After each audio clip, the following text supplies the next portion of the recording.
Hi there and welcome to Vox Singing Academy's video podcast number 36. 36. So in today's video podcast, we are going to be discussing COVID-19 and everything that's been going on since this time, and it is now the Thursday the 14th of May and restrictions are starting to be lifted here in Australia, and basically just give you a rundown of what's happened, what's happening, and what you should be doing moving forward in a positive way with your singing, performing, getting out there on social media, and yeah, just keeping it basically going until everything lifts, and then we can go out and resume life as normal. So as we know, this all sort of started in March, and it was a very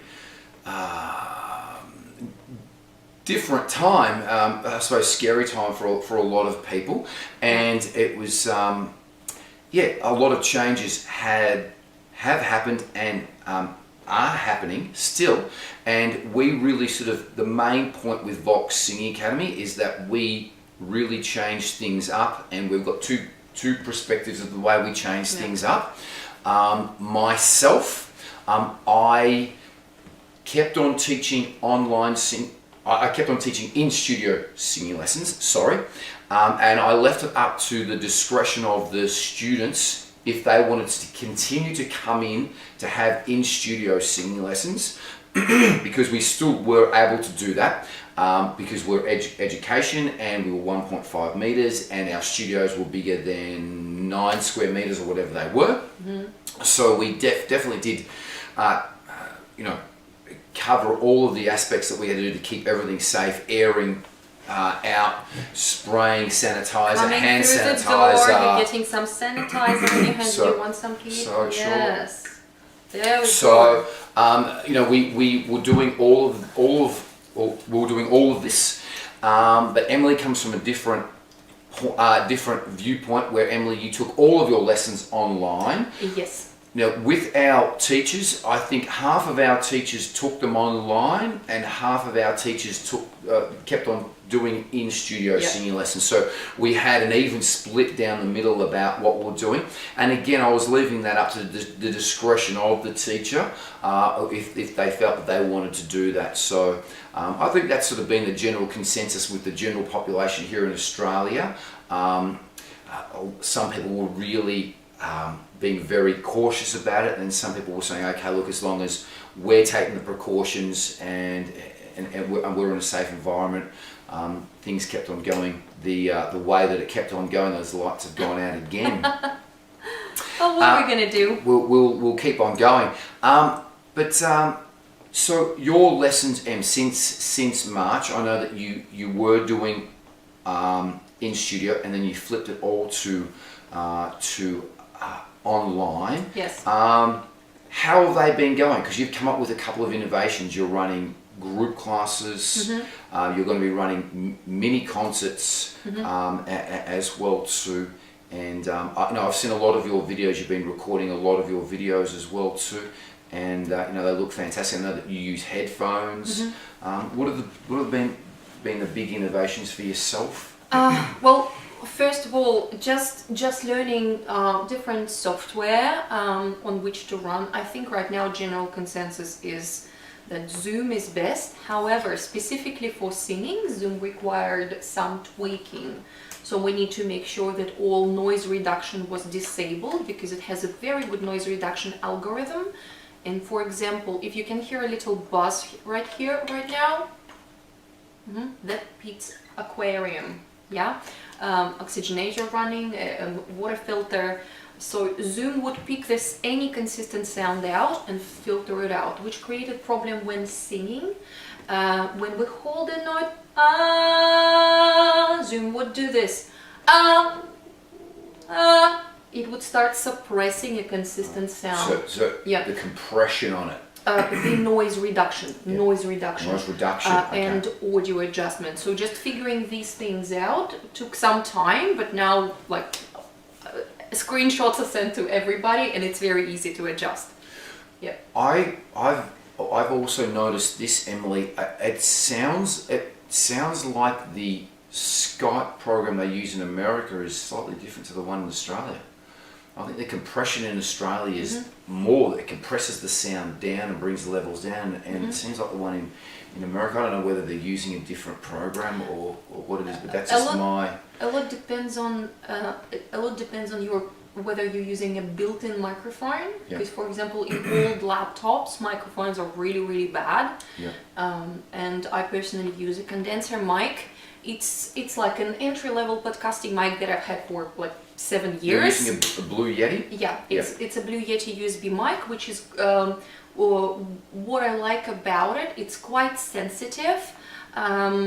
It's quite heavy, so I can plop it right on top of my piano. I don't use any boom arms or anything. It's just there out of frame without distracting anybody.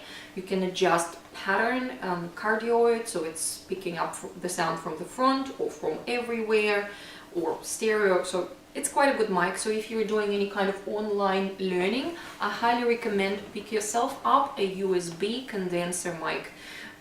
Blue Yeti, Samsung, Rode, almost everybody is doing those now. So if you look at the price range of about $150 Australian and a few bucks up and down, you will find a good solution. What I like about this mic is you can use headphones monitoring, and I just use my earbuds, the normal ones, and listen to my music in.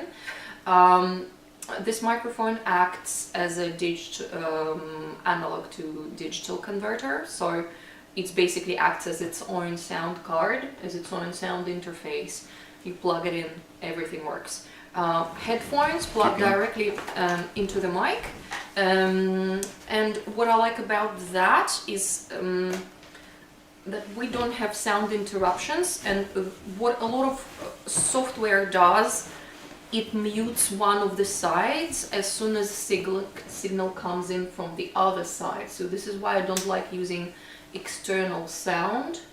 For myself, I prefer using headphones, and with a lot of students we had great success using specifically headphones for listening to each other. However, if we play a song or an instrumental, we need to use a separate device. Same as we do in studio. Yeah, so the sound is nice and loud. Some students take one of their headphones out. If they don't have monitoring, since I have it, I can literally listen myself. It's not different from recording in the studio. It's zero latency. You can hear yourself at the same time that you're making a sound. So just with that, Em, just to give you my perspective of that, you're using mainly Zoom.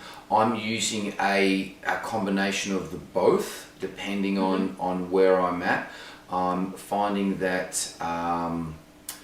Skype's a little bit better overseas, Zoom's a little bit better over here in Australia, and I'm not using any headphones at all. Yeah. My external speakers, I sometimes plug into our stereo at the studios, so I can hear the student. But sometimes I don't even use that. I'm just using the computer's speakers, especially when I'm using my Mac. And I'm finding that it's quite good. Sometimes I even have to turn the volume down a little bit. So I'm finding just plugging my Mac straight in, or the PCs that we have at the couple of studios that we've got, it is working really well for me. I think the number one point is to have, and I think this is why it might be slightly better in America, is that their NBN or their internet connection is faster and better over there. Yeah, so, that's for sure. So that could be the point. That just sort of came to me then. But I think having better Wi-Fi connection is the key, to have good Wi-Fi connection. That's one of the to have a good quality sound. I have LAN. I'm just plugged straight in. Yep. Mine is wired. Yeah. I also find that as well too. LAN is meaning you're plugging from your modem with an actual cord into your laptop. Yeah, that's what we're using at all of the studios as well too. Well, the two studios that I'm teaching from, and when I'm teaching here, from here I'm going Wi-Fi, but the other two studios LAN as well too, which I think is a lot better as well. So I found it I found the quality's been very good with the online lessons. Sometimes it's a bit of a learning curve because we cannot play and sing at the same time because there's a natural delay, right? And it doesn't matter how both of us together. Yes. Yeah. So. Yeah. Well, I've just changed the way that when I do scales, I do one, then they do one. Yeah. And then I just play the chord and we go off with that. So I found that the lessons have been no difference at all. Even when I'm explaining the ball, I can at the Dandong shooter I can flip the keyboard around and I can put the camera down so it's facing down. Here I just grab my whole laptop and put it right on the floor when I'm explaining the ball, when I'm jumping on the ball. So I found that the lessons haven't changed at all. The only thing you've got to be a little bit more prepared because you've got to have the lyrics ready to go. Yeah. Just take a photo, send it over. So just having lyrics printed out is the only thing that's a little bit different. And yeah, all of our students are always generally. I actually find this, I'm not quite sure about you and I'd like to know your opinion about this, but the students that are taking online lessons are always waiting online before the actual class happens. So I don't get rarely any students that are late with online lessons. With in-studio lessons, I have traffic, this, that and the other. But I find all my online, because they're at home, they're prepped, they know they have to be, or the office or wherever it is, and they're, okay, I've got my lesson now, better warm up 5 minutes beforehand, and they're always ready to go. I'm never running late that way, so which is great for me. So. Also we're saving a lot of gas and public transport and on transportation time and money as well. And I think if students want to stay online, they're more than welcome to stay online. If they want to stay online, if your students want to stay online, that's fantastic. And I know a lot of now that the restrictions are starting to ease up, and even the last couple of weeks, I've had a lot of my students come back to in-studio classes, just saying I'm coming back, especially now that they've eased up on restrictions, they're saying, look, I'm coming back to in-studio. And I probably had, in March when it was at its height, I probably had an even 50-50 split of 50% of them in studio, 50% of them online, and now I've probably got maybe 70% now in studio and the rest online. But again, I'll leave it up to their discretion and what they want to do with it. So I found it's very good, and I've been giving online lessons for years. For a donkey's years. We used to use Jitsi years ago, before Skype was even sort of relevant. So I've been doing it for long time.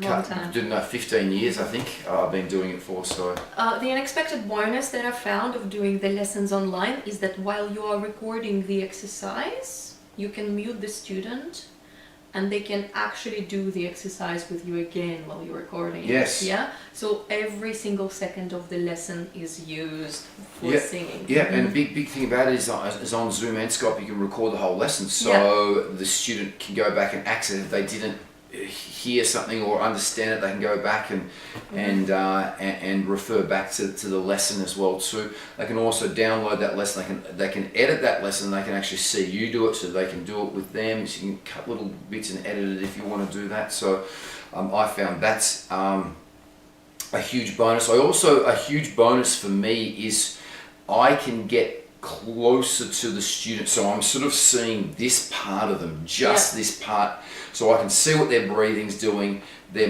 head, I can see it going up, so I'm closer to the student, so I can actually see what they're doing better, more so than if they're sort of slightly away. Still, you can see what they're doing in an in-studio lesson, but they're right, I get them to come quite close. Yeah, certain things can be very awkward, and like in studio, for example, obviously I cannot bring a person to look like into my mouth to see what I'm doing with my tongue, whether it's up or down.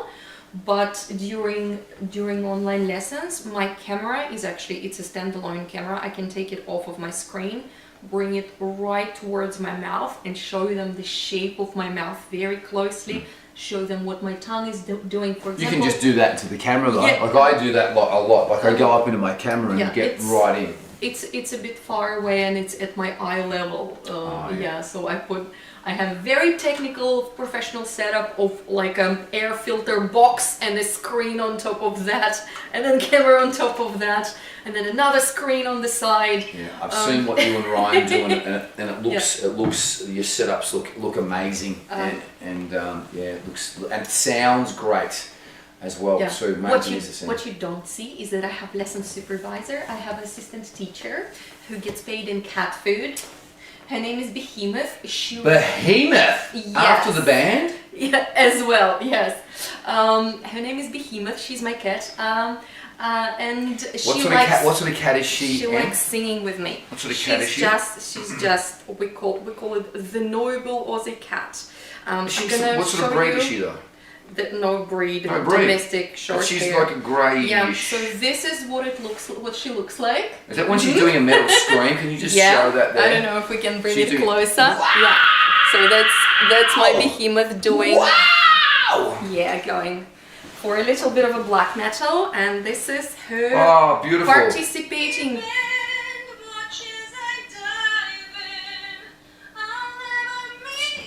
Put it to the camera. Put it to the camera. We'll just insert it. So that's a bit of my Instagram feed. Look at us, all professional.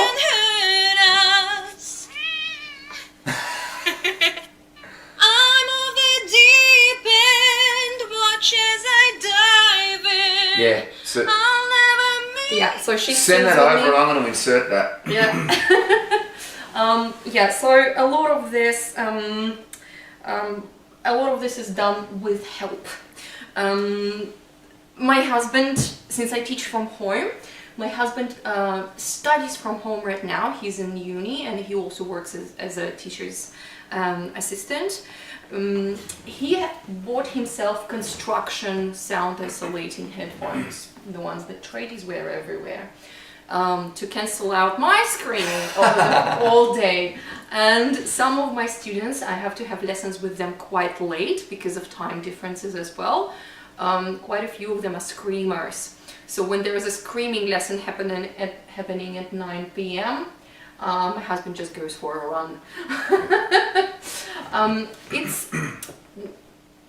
Frankly, I found it to be a very rewarding experience because it allows me, I'm recording all of the lessons, like all of them, and then spend some time watching them, analyzing, taking a lot of notes on what I need to improve.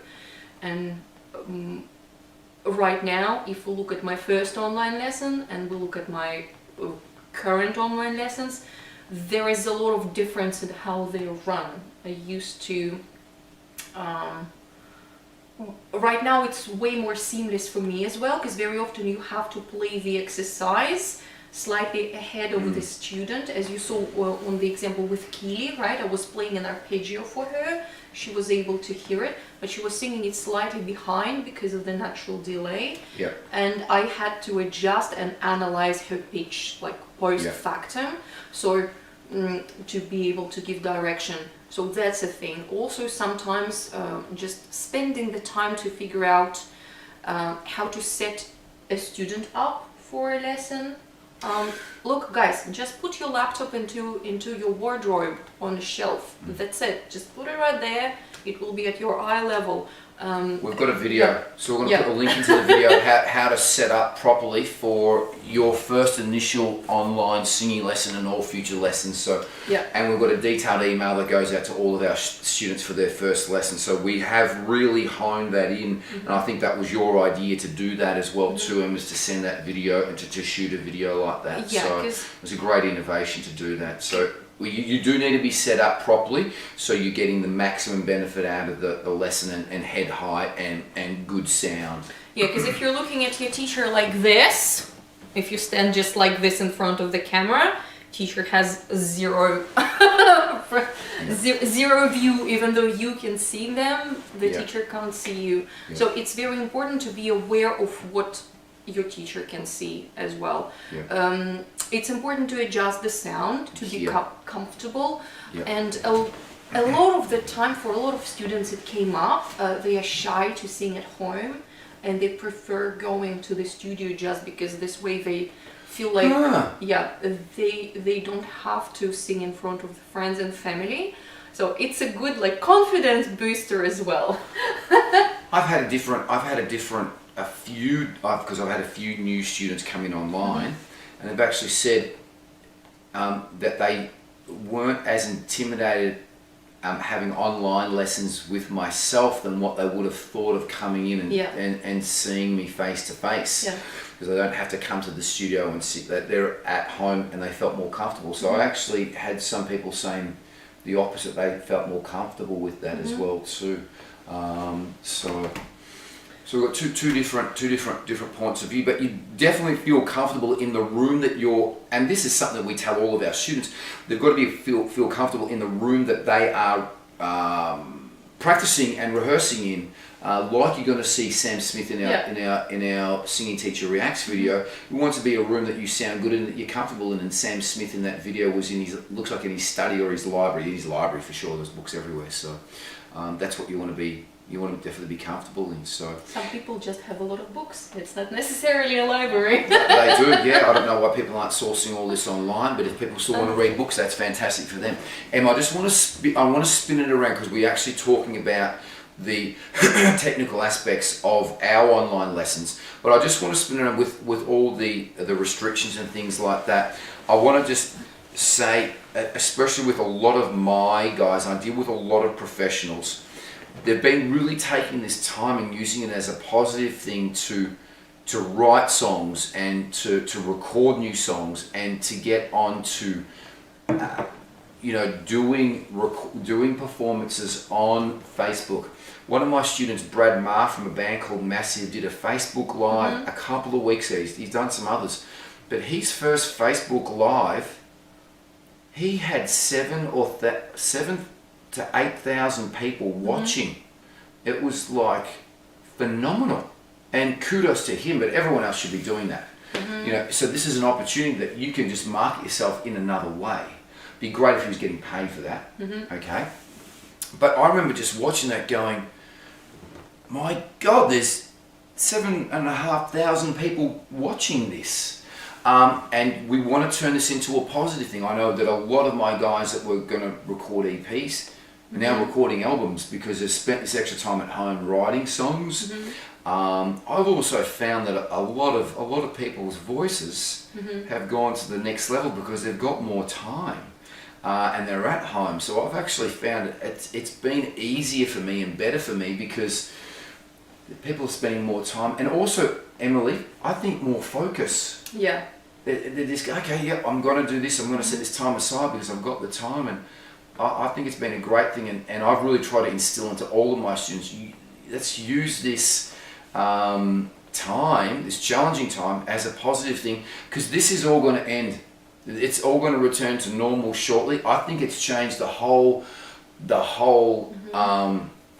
way we're going to be doing things in the future. I think there's going to be more online lessons now, and I think the whole playing field is going to change, definitely. But use this as a positive thing, because we're going to be doing live gigs again, and all these bands are going to be having EP launches, and the economy's going to be pumping once all this happens, because all this live music and all the money's going to be put back into there. So it's going to be a great positive thing for the economy, for everyone involved, and let's be ready for it, because as soon as this happens, we're going to be having a big ass Vox Singing Academy student concert. I can tell you that. 6 hours. Let's do this. Let's do 6 hours. It's going to be massive because we've got so many people that are going to be doing it. It's going to be huge. We're going to be breaking all records all around. So be prepared, but be proactive. Let's write songs. Let's still practice. Let's do everything that we're going to be doing. Let's not go into our shells, because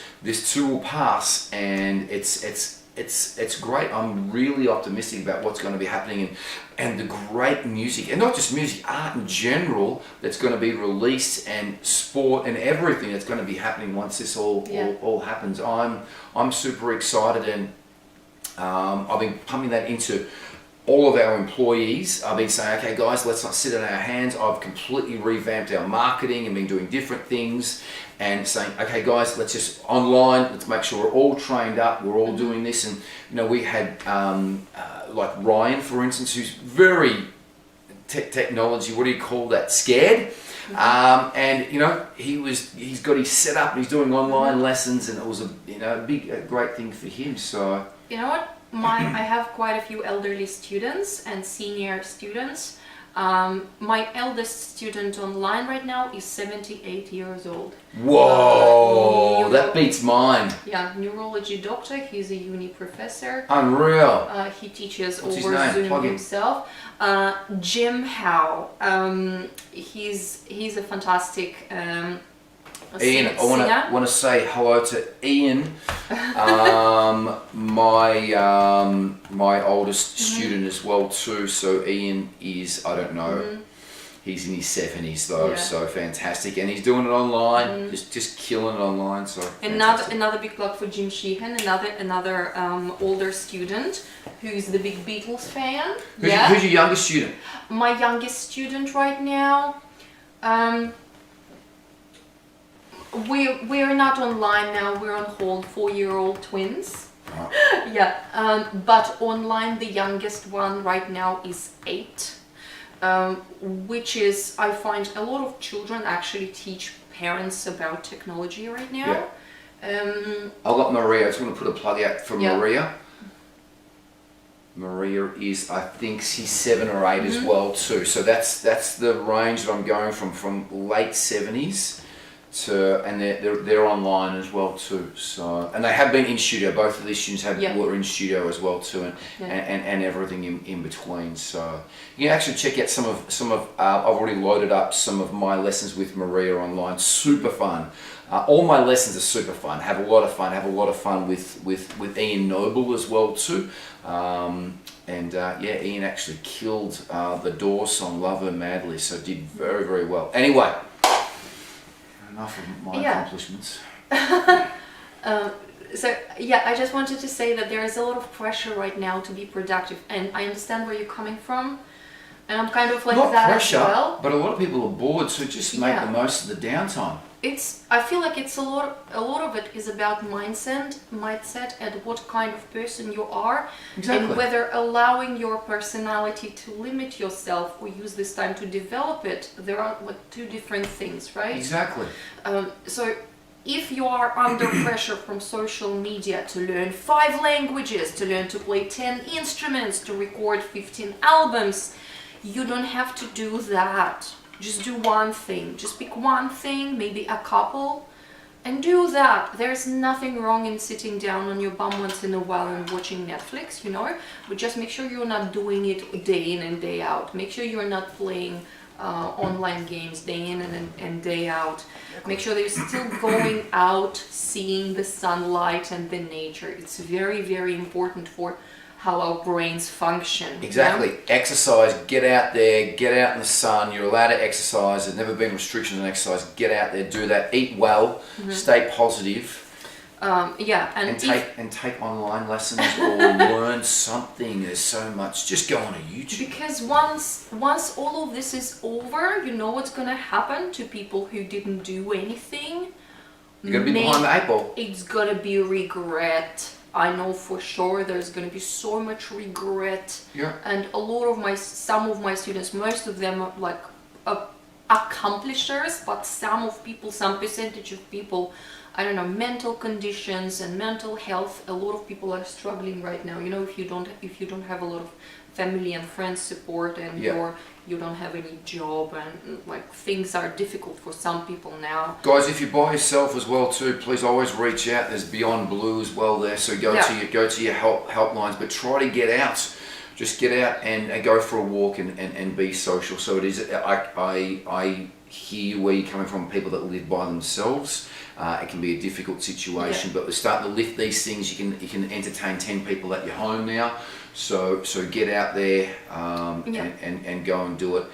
If not, just go to there's a burger place up the road here, and every Saturday it's packed there. The people there are just going there for the sake of going and buying this. It's grilled. Let's plug Grilled there here in Carnegie. It is absolutely packed there, and people are doing it just as an experience to go down to Grilled, to go and order, to sit around the front of this place with a nice moorway down the side there. So get out, just do things like that. Yeah. So, yeah, basically, accomplish things, right? Do things, learn things. Take some time to rest and decompress. Don't feel pressured to do all of the same things that we tell you, and Facebook tells you, and Instagram gurus tell you. And there's nothing wrong with taking a couple of days off and just, I don't know, eating and sleeping. It's okay. Take the time. Just set yourself the time to make sure it doesn't become a habit, okay? Exactly. So decompress, but don't make it a habit to be lazy, because once you start not having the time again, once you go back to work, once you go back to your social activities, hangouts with friends, concerts and whatnot, you will look back and go, why was I sitting on my ass for 2 months and didn't do anything? Yeah, so please still do something with your time. Don't feel pressured. Make it so that you don't feel pressured. But also kick your bum a little bit. Yeah, give yourself a nice little kick up the bum. Yeah. So it's not a bad habit. That's my point.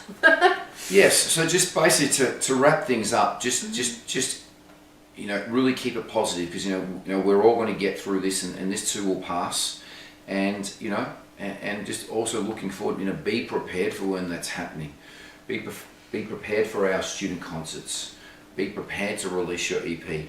But still, even now, this might still go on for quite some time before the restrictions are fully lifted. Who knows? It might get worse. It might get better. I'm presuming it's going to get better. But release your stuff on, go live on Facebook.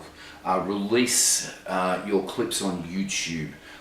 Still keep on doing this. Keep it going in a positive way. If you're a singer, you're an artist, keep it out there, keep it positive, because it is going to turn. And then once it's going to turn, it's going to be, there's going to be a lot of great things happening once these restrictions are lifted. But still, that doesn't stop you from doing things now. As I said, Brad Maher from Massive had 7,000 plus viewers when he went and did Instagram Live, and I can't believe that more bands aren't doing that as well too. And even I know that quite a few are, and you can go and donate, and you can pay for their streaming as well too. So a lot of bands are doing that. There's, I think it's a British singer. I'm totally blanking out on the name. If I remember, we will put the link down below. He's doing a world tour inside his house. So on his promo images, you can see that his toilet is sold out, his shed is sold out, he still have some spaces for you to come into his bathroom, bedroom is sold out. Yeah, so you can do it in the kitchen, you can do it in the hallway, in the cupboard, anywhere you want. So that's just a nice way to play with it a little bit, to not get bored yourself. Just do one song in one room. That's an option too, and you don't need a lot to be streaming things. That just your phone, and that's it. You don't have to have like a super professional setup. Go and sing a cappella. Use Jam Kazam to sing with friends. Get yourself on Smule, however you pronounce that. That's it. Yeah. Yeah. TikTok. Yeah. Install BandLab. Yeah. Collaborate with our other musicians. There's a great mechanism there they call it forking, which means that at a certain point you release the file and it starts to fork out, because different people start adding different things to it. It's amazing. Find ways to make more music.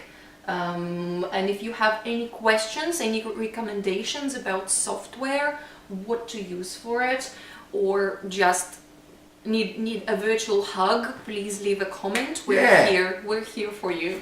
Subscribe.